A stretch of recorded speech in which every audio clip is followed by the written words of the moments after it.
Yung pamain may panapin.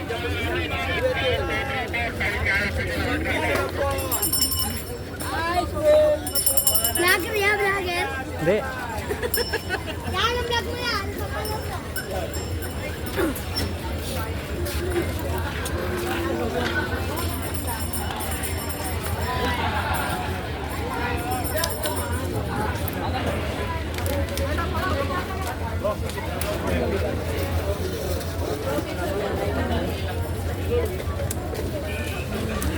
At tinanggal ko pa.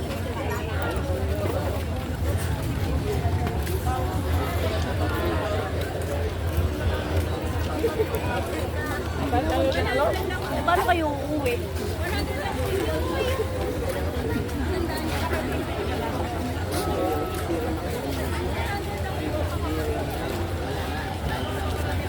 Hindi ko alam, nasaan na? Hindi ko alam kung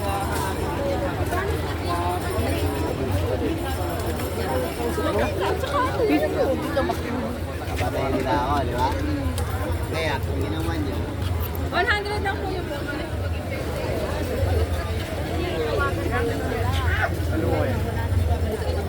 Uy! Basta na yung dito nila.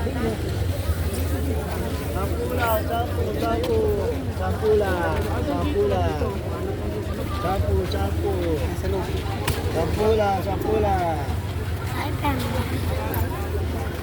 Sampula. Sampu.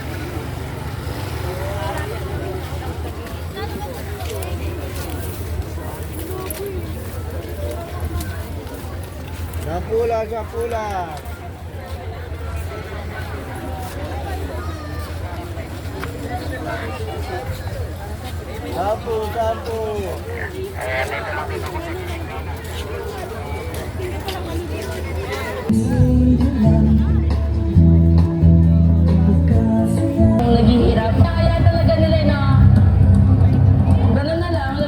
Mapakita nila sa tao na which is yung flood control na ano lang, for those projects. So marami rin na-apektuhan tayo. Kaya dapat dedicated ako rin ako sinanapot yung mga taga-sumapo. Managot nga yung mga ano, and mag-take ng accountability kung sino talaga. Sobrang tagal na ng issue na yun and wala pa rin napapanagot. Tapos hanggang sa pinapabayaan na lang nila so makalimutan ulit. Bale, nagre-repeat lang uli yung cycle katulad sa mga nakaraang administrasyon. Bagat tinatakasan na lang po nila yung mga yung mga problemang na nila po, nagmamit nila. Hindi po nila kayang harapin po. Hindi po nila kayang harapin ang sarili.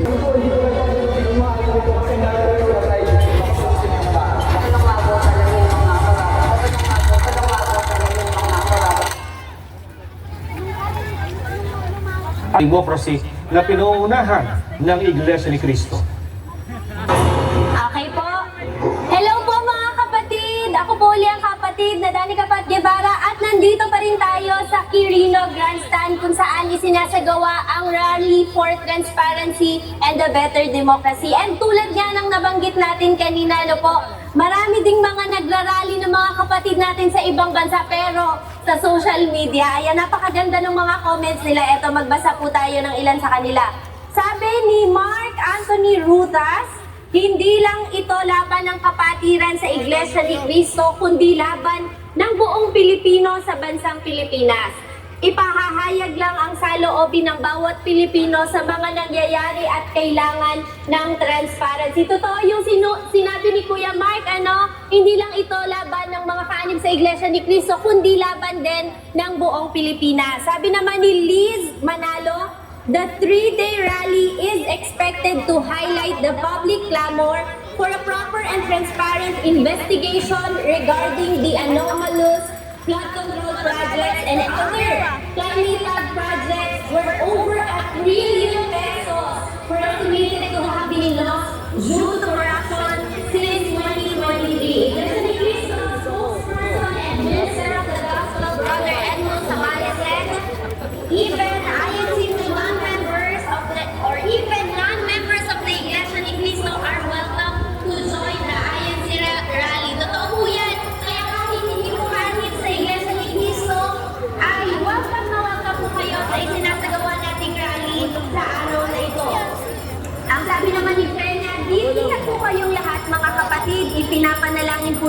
kayo. Ipinapanalangin po namin ang ating bayan at kapwa Pilipino na dumanas ng sobrang kaapihan. Magkaisa po tayong lahat laban sa korupsyon.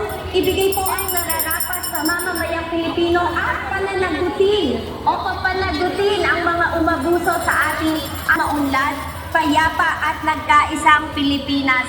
#Rally for Peace, #accountability, better democracy and peace. Sabi naman ni Bing Santos, I am a devoted Catholic, but I support the rally against corruption. Sabi nga niya, non-partisan. Totoo po yan, non-partisan ang gagawin nating rally at hindi ito pangingialam sa politika.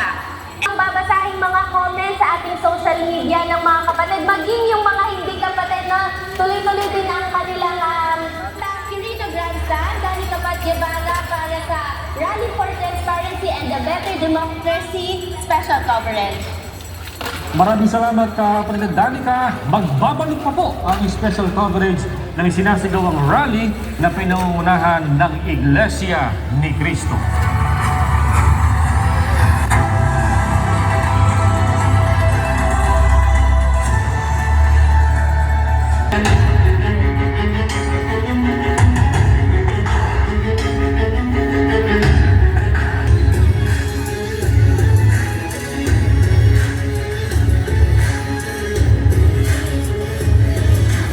Kundi yung sistema, kanya-kanyang hirian, kanya-kanyang sistema mo ng Pilipinas.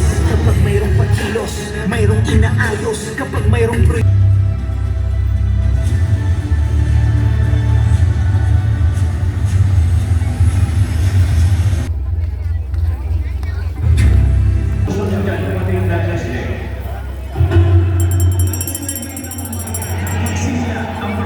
Magtutuloy-tuloy, hindi titigil ang aktibidad na ito dito sa Quirino Grandstand. Magpapatuloy ang pagbuwi ng hustisya, transparency at accountability. Mula po dito sa isang lado ng Quirino Grandstand, sa kailangan Rally for Transparency and a Better Democracy Special Coverage. Maraming salamat.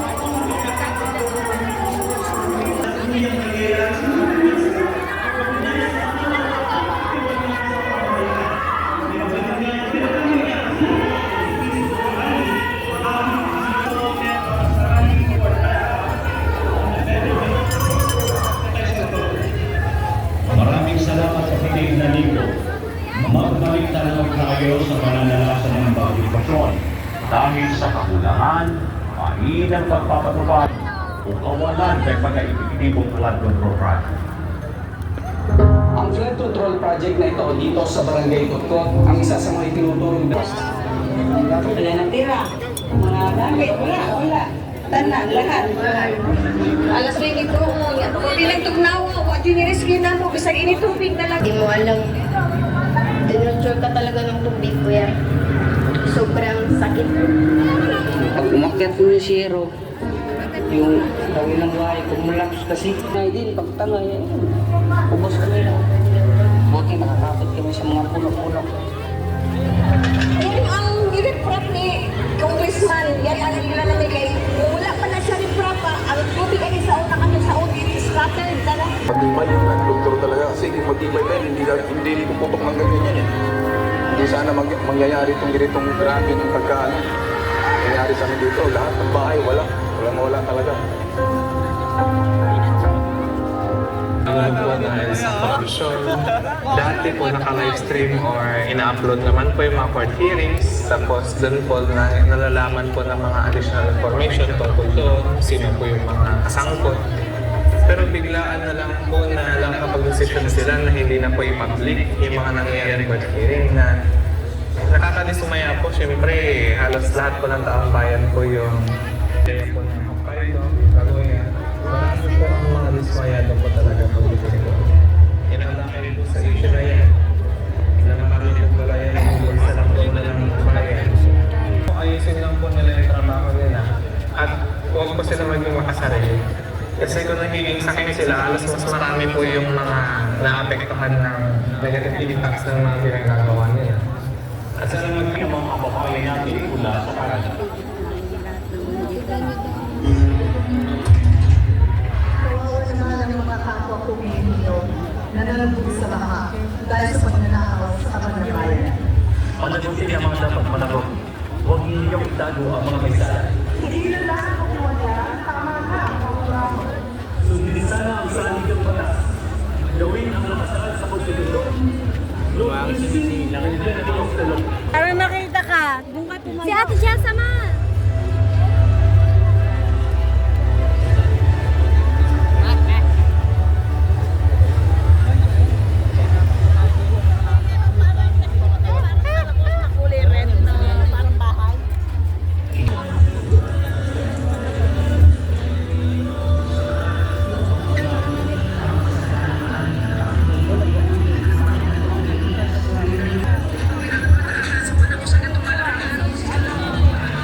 Ba't umalis?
Nagmumonitor kasi si Kajin.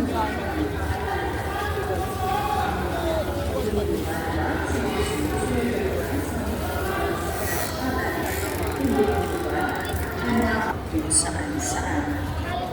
Ang pagdadala at pag-inom ng alak ay mahigpit ang pinagbabawal. Iwasang gumamit ng foil o tarpaulin o anumang uri ng plastic bilang panapin kung kayo ay magpipiknik. Sa halip ay gumamit ng tela. Maging malisto sa inyong mga gamit at maging sa mga kasamahang bata. Kung kayo man ay mawawalan ng gamit o kanitong i-report sa pinakamalapit na security personnel. Pinapaalalahanan rin ng lahat na ang parke ay magsasara sa ganap na ika-10 ng gabi.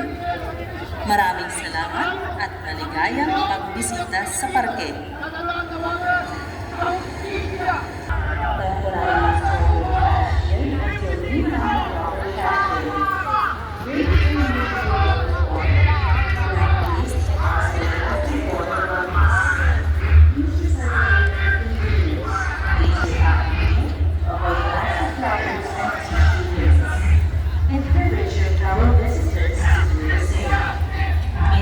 Avoid spitting or throwing of chewing gum on the ground.